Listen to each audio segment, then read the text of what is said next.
দেখতে একটু ঢুকতে না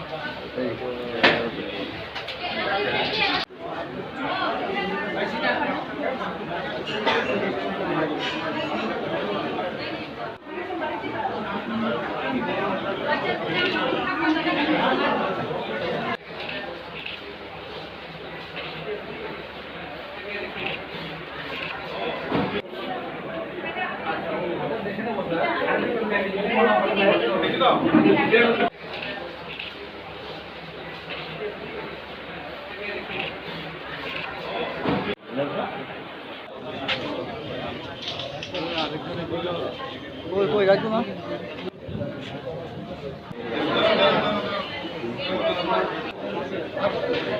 এদিকে দাদা এদিকে বলো না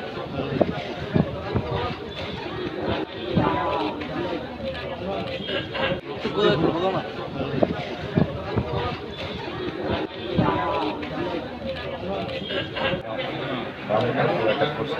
কথা বলতে পারবানি কথা বলতে পারবানি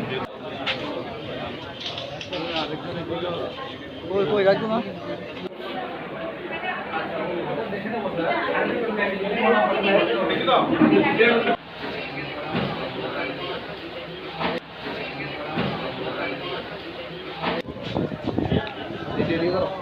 আজকে আমাদের সবাই আজকে নির্বাচনের ফলাফল বেরোবে সেই বিষয় নিয়ে আমাদের ভারতীয় জনতা পার্টির কার্যকর্তারা সবাই আমাদের যে ভোট কেন্দ্র উমাকান্ত বিদ্যালয়ের সামনে তারা সবাই সারা দিচ্ছিল, আনন্দ নাচ গান করেছে। যেহেতু আমাদের সারা ভারতবর্ষে আমাদের ভালো রেজাল্ট এসছে ভারতীয় জনতা পার্টি।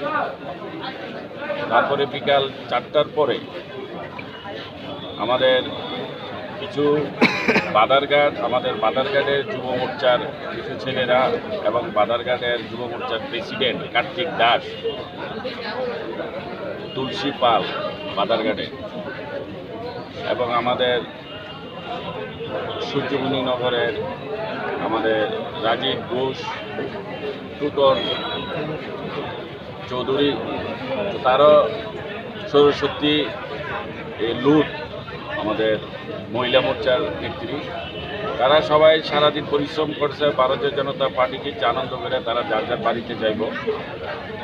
হঠাৎ করে সিদ্ধি আশ্রমে তাদেরকে আটকানো হয়েছে।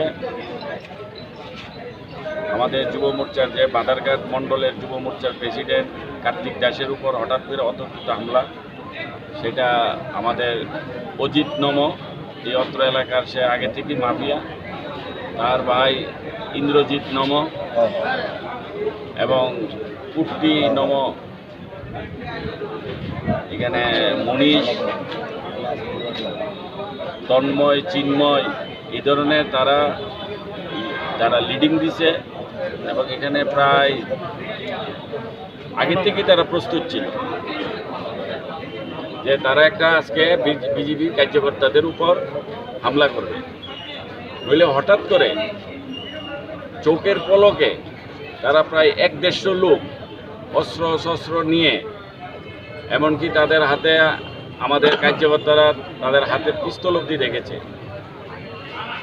তো আমাদের কার্যকর্তাদের উপর যখন হামলা হলো, আমাকে কার্তিক দাস আমাকে ফোন করলো, আমাদের যুব মোর্চার মণ্ডল প্রেসিডেন্ট বাদারঘাটের, দাদা আমার এই অবস্থা, আমার ছোট ভাই ছিল তুলসী পাল, তারে কিভাবে মারছে আমরা জানি না, তাকে কি করছে, তারে মেরেই ফেলেছে নাকি তা আমি জানি না। আমার অবস্থা খুব শোচনীয়, আমি কথা কইতাম পারতাছি না।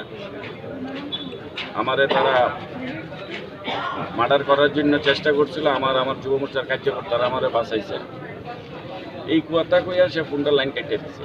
কাটার পর আমি তাড়াতাড়ি, আমি সিএম এর পাশেই ছিলাম, ওই সময় আমরা বিকাল তখন মোটামুটি 5টা টাইম, হঠাৎ করে আমি বেরিয়ে আসলাম সিদ্ধি আশ্রম।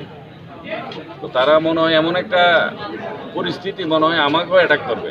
যাই হোক, আমাকে তারা সাহস করেনি, কিন্তু অ্যাটাক করার মতো তারা একটা ভাবমূর্তি দেখা গেল এখানে। আমার সাথে আমার আরও 2-4 জন কার্যকর্তা ছিল, জয়দীপ চক্রবর্তী, আমাদের আরও তারাও ছিল, রাজীব ঘোষ, তারা আমাদের জয়দীপ চক্রবর্তীর অবস্থা খুবই শোচনীয়, সবারই অবস্থা শোচনীয়।